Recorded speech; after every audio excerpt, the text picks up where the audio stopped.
Milsimer debout. Parlons Milsim, la toute nouvelle chaîne de Milsim à l'airsoft. Ah Quoi? Ah ça? Bon, on l'enlève. Bienvenue, c'est Galewski, Milsimer du sud de la France. C'est parti.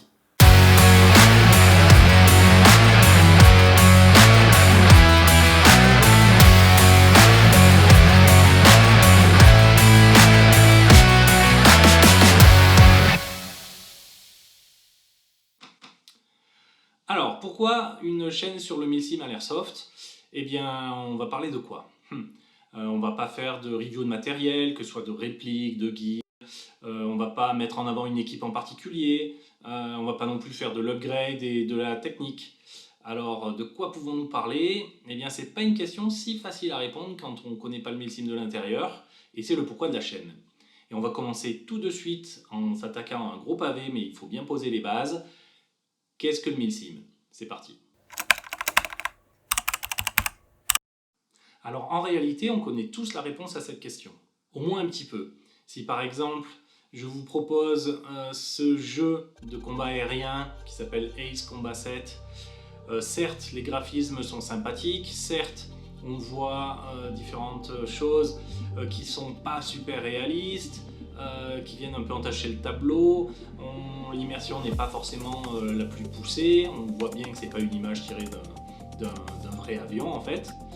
Si maintenant on compare ça avec DCS qui lui est un simulateur beaucoup plus poussé, toute l'avionique est modélisée, les modèles de vol sont beaucoup plus pointus, le cockpit est entièrement cliquable et utilisable, il y a la gestion de la météo, l'éditeur de mission fait qu'on peut utiliser cet outil pour faire vraiment des choses très poussées. Bref, si je vous demande lequel des deux est un simulateur, vous savez tous répondre. Parce qu'on a tous du bon sens et certaines compétences qui nous permettent de répondre assez facilement. Et ce sera la même chose sur de l'airsoft. Au final, si on compare une OP où il suffit de s'inscrire, on a un campement, on fait un petit peu les choses au rythme que l'on veut, on a plein de combats qui sont un petit peu, disons, brouillons ou pas préparés comme pourrait l'être une autre OP, par exemple sans respawn, sur un week-end complet, peu importe la météo, à se faire des kilomètres d'infiltration pour se poster en observation et faire un assaut final de, par exemple, libération d'un otage, et puis retour à exfiltration à pied. Le tout en autonomie complète, c'est sûr que vous savez normalement répondre aussi lequel s'approche plus de la réalité que l'autre. Maintenant qu'on a dit ça, il faut nous pencher un peu plus loin sur le simu et ses caractéristiques. Le simulateur, on sait tous que c'est un outil au service de la simulation qui se veut être le plus réaliste possible pour permettre d'appliquer au sein de la simulation des savoir-faire réels. En réalité, le simulateur est là, et la simulation en général est là pour servir deux choses. C'est toujours le cas et ça risque de le rester pendant un bon moment. La première, c'est monter en compétence sur des compétences et savoir-faire réels, apprentissage, etc. À l'airsoft, ce sera donc du drill, de l'entraînement, que ce soit au sein de vos équipes ou même chez d'autres personnes. Et la deuxième activité possible, c'est évidemment restitution de ces acquis sur des OP pour simplement le kiff, le plaisir de mettre en œuvre, essayer de vivre une aventure, un peu comme on vivrait un film lors d'un week-end avec les copains. Les simus existent dans le milieu amateur comme professionnel. Sur la phase d'apprentissage, il n'y a pas beaucoup de différence entre les pros et les amateurs, si ce n'est que les pros ont évidemment des moyens colossaux par rapport aux amateurs. Par exemple, ils ont ne serait-ce que des instructeurs à portée de main, c'est quand même très pratique. Nous, à l'airsoft, c'est un peu plus difficile, on essaie d'y pallier. Et ensuite, pour la deuxième phase, en revanche, c'est complètement différent. En général, chez le professionnel, la mise en application des connaissances, c'est pour faire de la validation, de la certification, de la qualification, bref, avoir le coup de tampon qui permet ensuite d'aller le faire dans la vraie vie. Alors que nous, airsofters, le but du jeu, c'est juste de s'amuser, évidemment. Le Milsim est un outil assez particulier. Il a une destination à atteindre, qui n'y arrivera jamais, évidemment, puisque aucun simulateur ne peut être parfait, ça on s'en doute bien, il y a des limitations par rapport au réel.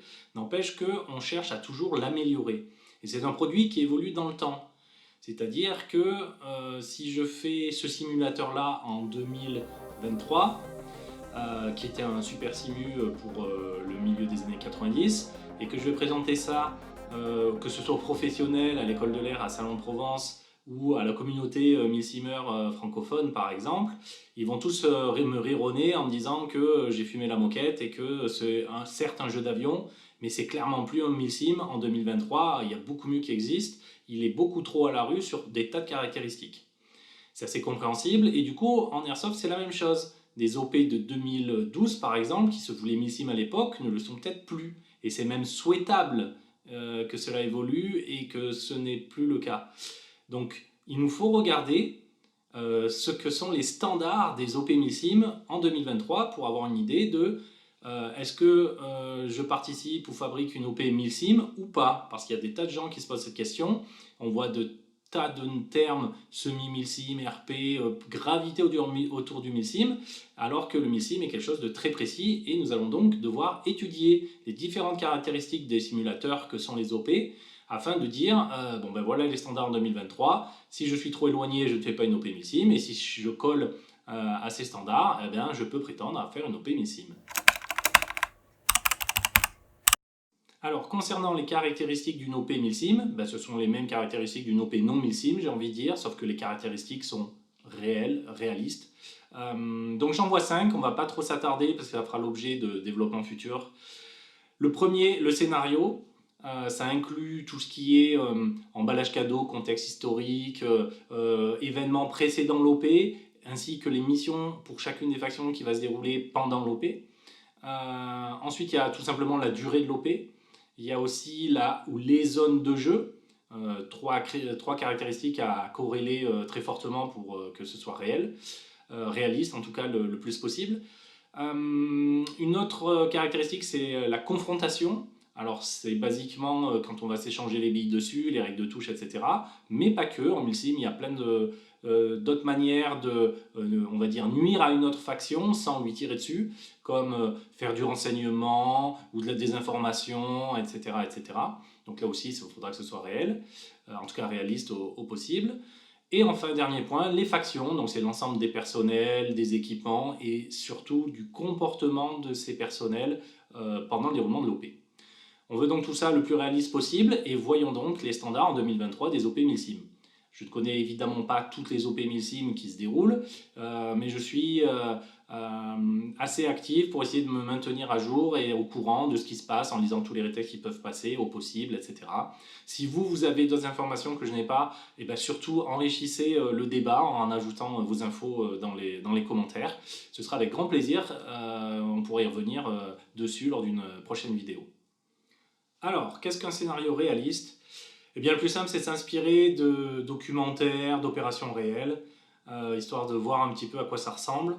Le but du jeu, c'est vraiment de corréler la durée avec là où les zones exploitables pour l'OP, avec le contenu des missions, pour que ce soit le plus réaliste possible.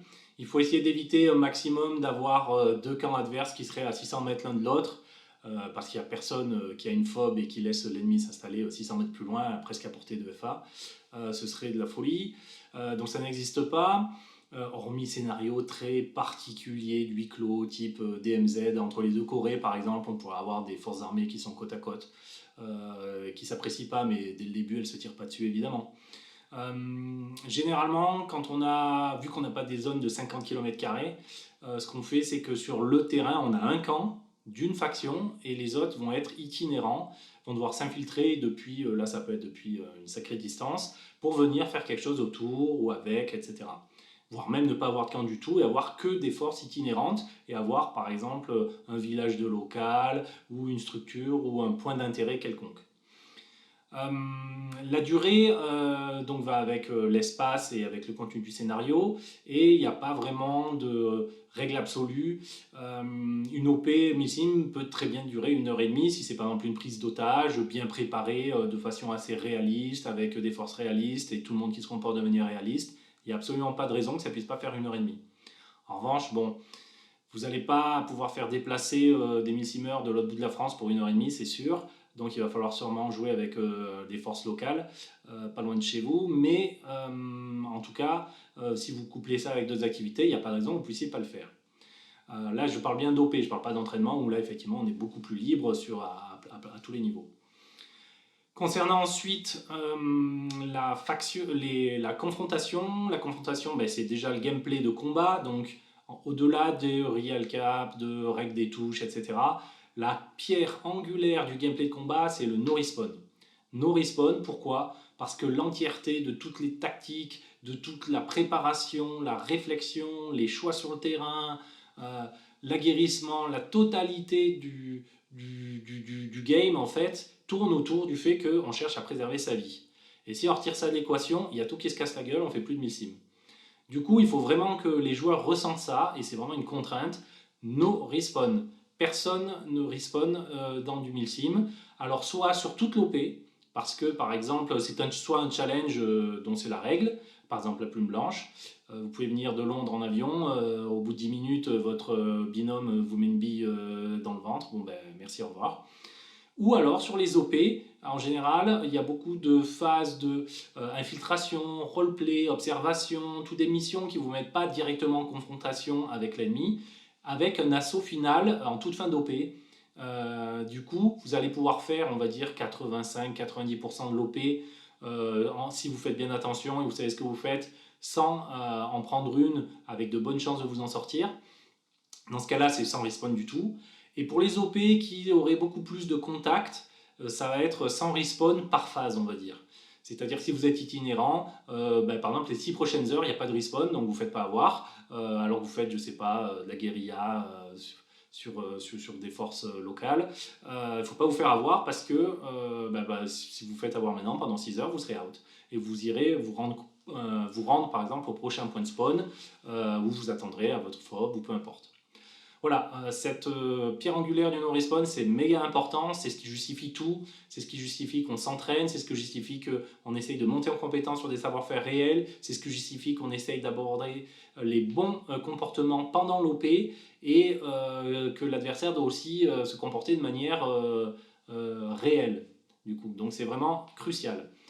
Il n'y a pas que la confrontation directe avec l'ouverture du feu sur l'ennemi, il y a aussi tout ce qui est action pour nuire à d'autres factions qui peuvent être de type désinformation, renseignement, etc. Il y a plein d'actions de ce type en 1000 sim. Là aussi, il faut le faire de manière réaliste. Par exemple, si vous faites des prisonniers, vous n'allez pas non plus les assassiner, comme souvent on voit lors des dominicales avec des joueurs qui se posent la question, là, on le bute pas. Non, il n'y a pas de choses comme ça dans le 1000 sim. Surtout si vous êtes dans une armée régulière et vous respectez la loi, vous n'avez pas envie de faire radier de l'armée et vous finir au trou. Donc évidemment que vous n'allez pas vous amuser à choper les gars que vous voulez et les aligner contre un mur et les descendre. Bon. Et enfin, les factions qui doivent être réalistes, donc à la fois les équipements, leur matériel par rapport aux missions et au cadre, au contexte dans lequel ils sont, mais aussi et surtout, et c'est souvent le plus difficile, c'est le comportement de ces personnes-là qu'il faut savoir adapter et rendre réaliste. C'est sûr que si vous êtes un adolescent somalien de 14 ans pirate, vous n'allez peut-être pas forcément vous comporter comme un chef de groupe FS d'une force armée occidentale, mais ceci dit, essayez de tenir quand même, d'avoir un comportement global, de respect, par exemple de la vie. Dans la vraie vie, c'est pas simple d'ôter la vie, hormis si vous êtes un psychopathe réellement. Donc voilà, on surjoue pas, on n'est pas sadique pour le plaisir d'être sadique, etc. On essaie de jouer comme on le ferait vraiment soi-même dans la vraie vie. Alors, les 1000 simmers, qui sont-ils ? Eh bien, sont forcément des passionnés, puisqu'il y a une quantité assez importante de travail à fournir, personnel, que ce soit lire des documents, s'instruire, apprendre, être en capacité de mémoriser, de reproduire, etc. Il faut vraiment que ce soit une passion, une véritable envie, et que vous soyez dans la capacité de déployer les efforts nécessaires. C'est sûr que si vous ne pouvez pas progresser ou lire le moindre truc ou participer à la préparation des missions, etc., il n'y a pas vraiment d'intérêt.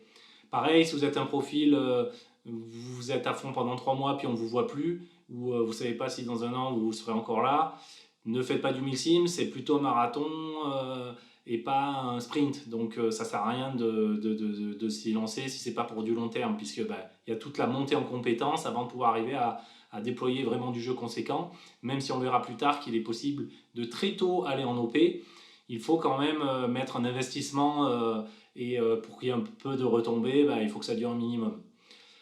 En tout cas, ce qui est sûr, c'est qu'il n'est pas obligé d'avoir un super gros portefeuille. On verra que oui, il y a du matériel à acheter. C'est sûr qu'il faut s'équiper avec du matériel pour avoir l'autonomie, donc des bons sacs à dos, de quoi dormir dehors, de quoi avoir des vêtements chauds, pouvoir boire, avoir du matériel de radio de qualité, etc. Donc oui, il y a des postes de dépenses. Après, il y a certains postes qui peuvent nous faire gagner aussi des sous, c'est-à-dire que celui qui est un peu pris à la gorge niveau porte-monnaie, il n'est pas vraiment pas obligé de dépenser des fortunes pour pouvoir faire du milsim. Il peut se limiter à une réplique avec peu de matériel en termes de gear et de tenue.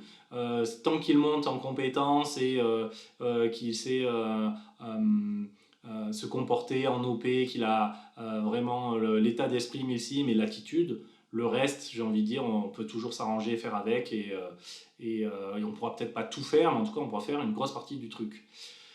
Pareil, il n'y a absolument besoin d'aucun savoir-faire, c'est inutile d'avoir fait de la dominicale avant, etc. Franchement, dans ma team personnelle, on a apporté plein de nouvelles personnes à l'airsoft alors qu'ils ne connaissaient pas du tout et ça rend rien un souci.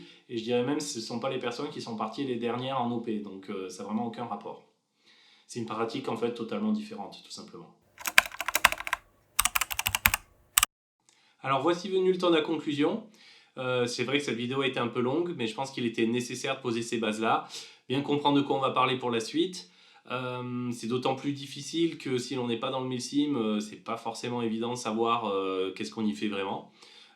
Surtout qu'il y a plein de gens qui usurpent le terme de milsim pour faire autre chose, alors qu'en France, il y a de teams qui focalisent vraiment leur pratique sur les compétences réelles au sein de leurs entraînements, etc., ainsi que des OP qui permettent de les mettre en œuvre. Donc il faut bien distinguer ceux qui vont rechercher cet état d'esprit, cette pratique-là. Je parle surtout d'état d'esprit parce que c'est vrai qu'on peut faire du simulateur, mais si on ne l'utilise pas avec une vision milsim, je peux prendre le simulateur DCS par exemple et puis faire n'importe quoi avec, décoller des taxiways, aller larguer mes bombes sans tenir compte des espaces aériens, des procédures, etc. etc. Ce n'est qu'un outil et c'est surtout notre volonté et notre attitude et ce que l'on recherche à faire avec qui change tout. Donc voilà, donc je pense que c'est le critère principal pour distinguer ce qui est milsim de ce qui n'est pas. Maintenant, vous le savez, il y a pas mal de culture du sucré dans le milieu, donc même en essayant de gratter avec des vieux milsimers, etc., ils ne communiquent pas vraiment sur le grand public avec certains mots, certaines choses. Pour essayer de se préserver le milieu. Ceci dit, vu que c'est pas évident, je trouve assez sain de pouvoir le communiquer aujourd'hui avec vous. Voilà, donc maintenant à vous de voir, soit la recherche de savoir-faire réel et monter sur des compétences, essayer de travailler, ça vous intéresse pas, et dans ce cas-là, rassurez-vous, vous faites partie de l'immense majorité des airsofters. C'est normal que vous ne soyez pas sur le milsim comme certains peuvent l'être. Et à l'inverse, si vous faites partie des rares passionnés, et vraiment les passionnés des passionnés qui ont envie de travailler, de monter en compétences, qui trouvent ça vraiment super intéressant, et bienvenue pour vous éclater. Et on se retrouve très vite, on garde la liaison.